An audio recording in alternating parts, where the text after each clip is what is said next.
Evening. Okay.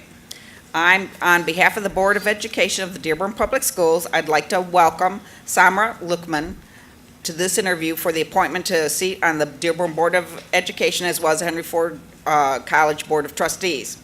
I'm going to take a moment to describe the format for this evening. I'll introduce the board members.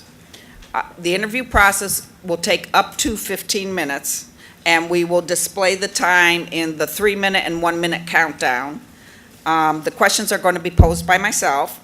There's going to be 3 to 5 questions, and they are taped there to the table. And then we'll provide you an opportunity to make a closing statement. All right, we have Trustee Mary Lane, Dr. Mead, myself, Mary Petlichkoff, Hussein Berry, and Roxanne McDonald, and we are missing one board member tonight. Mr. Thorpe? Yes. Mr. Thorpe, yes. All right, then. You ready? Why are you interested in serving on the Board of Trustees at this time, and what specific skills or qualifications do you believe you will be bringing to the board? Okay, I want to start by just thanking Federal Mahmood for our time and service and for your time as well. My name is Samraa Luqman, as you've known, as you mentioned. I am the daughter of immigrant parents, so I'm a first-generation Arab American. My father served this country. He was an Army veteran, and he was the chief of medicine with the VA. So he gave back to the country up until his death. My mother, as some of you may have known her from past PTAs or from the Salina community, she also served the Dearborn Public Schools for a good 20 years and her community as well.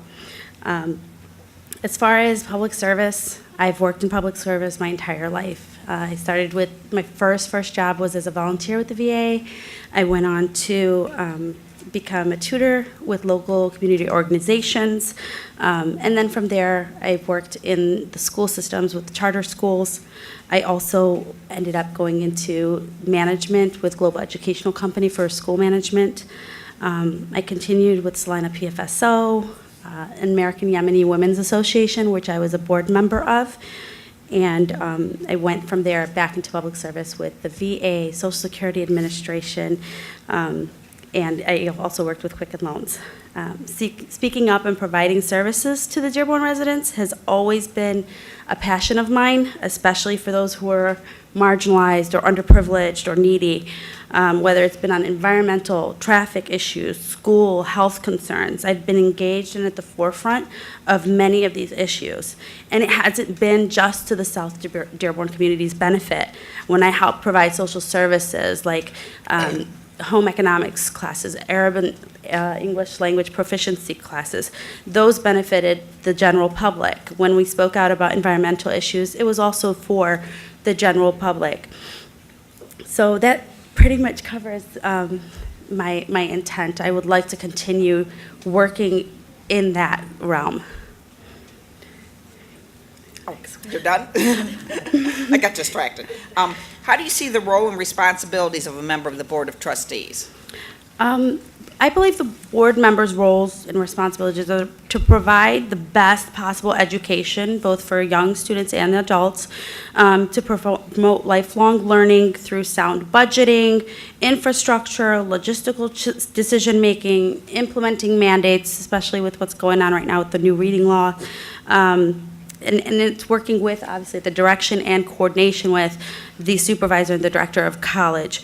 My background with the VA was that I worked in human resources. So I have a little background with contracts, EEO, things like that. I also, as I mentioned, worked with Global Educational Management on the administrative level. So I have the background with working with inventories and submitting reports, things like that. So I have a lot of background with that, and I know that's something that you guys do as well. I know that we are to ensure our students can also become contributing members of society, maybe give them an adequate level of preparedness for the world that's changing. Obviously, there's different demands, different job skills needed. And of course, we are to uphold and adhere to the core values, as always. I would also like to say that I would love for the board to be representative and reflective of the Dearborn constituency it serves. So I would be offering a perspective for that as well. How do you envision becoming a productive contributing member of the existing governance team, which is currently 6 board trustees and the superintendent and college president? Okay. So equally as important as my merits and what I've gone over as far as qualifications is the diversity and unique perspective that I would be offering the board. Last year, as you are aware, there was an article that was written about Yemeni child brides, which was disheartening to the community, but it was good because it was a great wake-up call for us. That article still manifests itself today. If we go on Google or Yahoo or any of the major search engines and just Google Dearborn Yemeni population, you still see that article come up as the top 3 results, which is disheartening again, but it's great for us. We need a voice, and I felt like I could help bring that voice to the table. We needed a seat at the table. I mean, if we don't like the narrative that's told on our behalf, then we need to take initiative, become active participants, and tell our own story. For the most part, it's been an underrepresented group across all levels of governance, so it's my hope that I can help bring that representation, and obviously I'm engaged in my community, their concerns to the table. In addition to that, I feel like, let me look at the question again, I'm sorry. In addition to that, one of my best skill sets is that I'm an intellectual. Growing up, I called myself an intellectual, but kids had choicier words, as I'm sure you can imagine, but I wore it like a badge of honor, and I still do. I'm well learned in politics, history, science, math, whatever interests me. I'm an avid researcher in that. I read periodicals, I Google just about everything, and then that helps me in my decision makings. I rarely speak in absolutes or make decisions without researching, and it lends itself also to my creativity. With that, I'm able to bring different perspectives from people I speak to or things I read about. So I feel like I would be able to bring that to the table as well. Board members are confronted on many occasions by community members with concerns. In this scenario, describe how you would handle a parent who asks for help with their student, who has an issue with a teacher, and would like to move their student out of that class. Okay. Well, I don't believe that, although I'm familiar with the inner workings of a school, having worked in the classroom with teachers and in the office and then at the upper management levels, I don't believe that the board's primary responsibility is to be dealing with the specifics, the inner workings of the classroom. But that doesn't mean that absolves us from reaching out to these parents or from assuring them or reassuring them that we will assist in their concerns. This is a position that I believe requires teamwork and collaboration, not just within our group, but across all of the levels of the school system. So perhaps reaching out to an administrator, or maybe with the board, or trying to reassure the parent at the same time, seeing what we can do to help get that resolved. Let's see, let me look at the question one more time if you don't mind. Above all, I do believe that whatever we do requires giving these parents and these students, because ultimately they are our constituents and the people that we serve, we need to give them their respect, transparency, and to provide them with that dialogue that's needed. Given that both the Dearborn Public Schools and Henry Ford College share a common board of trustees, what unique challenges and/or opportunities do you believe are created by this relationship? And how do you see the two institutions collaborating on behalf of the students and the community? Okay, to start with, let me go over the challenges, because they are unique challenges. It's a complex and challenging task because, for example, the superintendent of the board and the director of the college will have two very differing needs. It's kind of like saying, what does a preschool teacher need versus what does a professor need? So I do see that there's some level difference. That being said, though, being the board, we are the common denominator and sort of the bridge that allows for the communication between these two entities so that the needs can be answered by the other.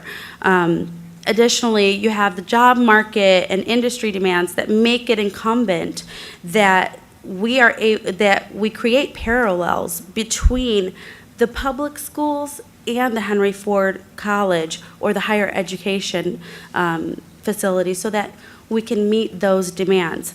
And it's already happening to a degree. I mean, by 2020, we've got 2 million STEM jobs that are going to open nationally and not enough jobs to fill them.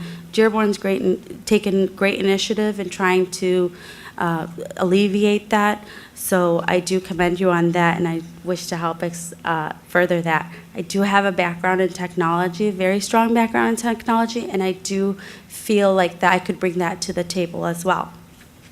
With regards to the benefits, I can appreciate personally the benefits that Dearborn has offered. In high school, there wasn't enough mathematics subject matter for me to take, so I was able to take, for example, Calculus 2 at the college level, so I benefited from that. It allows our students to reach their educational goals faster. It closes the gap between people graduating from high school and those pursuing higher education by actually letting them complete both simultaneously. And with our community as well, it saves a lot of our parents money.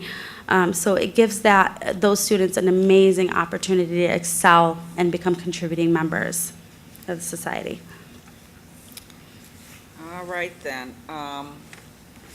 We have a few minutes remaining. Is there anything else you'd like to add? Yes, I do have a closing statement prepared.